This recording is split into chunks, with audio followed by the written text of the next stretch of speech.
అరకు లోయలోని గిరిజన భవనంలో అన్ని మండలాల వైఎస్ఆర్సీపీ నాయకులు భాగస్వామ్యంతో రౌండ్ టేబుల్ సమావేశం ఏర్పాటు చేశారు.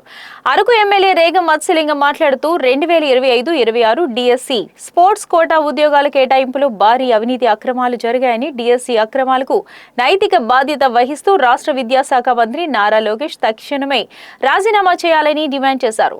వైఎస్ఆర్సీపీ మాజీ ముఖ్యమంత్రి ఆదేశాల మేరకు అరకు నియోజకవర్గ స్థాయిలో గిరిజన భవనంలో రౌండ్ టేబుల్ సమావేశం నిర్వహించారు.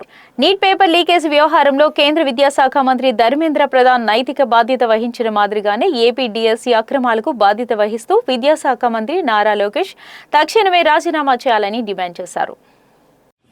ఈరోజు ప్రధానంగా అరకు నియోజకవర్గ స్థాయిలో మరి అన్ని మండలాల నుంచి ఈరోజు రౌండ్ టేబుల్ సమావేశం అనేటటువంటిది అరకు వెళ్ళి గిరిజన భవన్లో ఏర్పాటు చేయడం జరిగింది.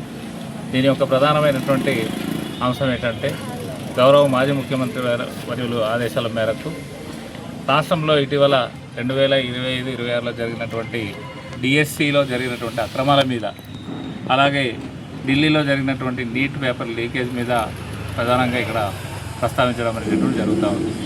మొన్న జరిగినటువంటి ఆంధ్రప్రదేశ్ రాష్ట్రంలో జరిగినటువంటి డిఎస్సిలో మరి స్పోర్ట్స్ కోటాలో సుమారు 421 ఉద్యోగాలు మరి అర్హత లేనటువంటి వాళ్ళకి ఇచ్చి, మరి జాతీయ స్థాయిలో ఇంటర్నేషనల్ లెవెల్లో మరి ప్రతిభ కనబరిచినటువంటి స్పోర్ట్స్లో ప్రతిభ కనబరిచినటువంటి వాళ్ళకి ఉద్యోగం ఇచ్చేటటువంటి తరుణంలో వాళ్ళని ఈరోజు ఉద్యోగాలు లేకుండా చేసినటువంటి దాఖలాలు చూస్తూ ఉన్నాం.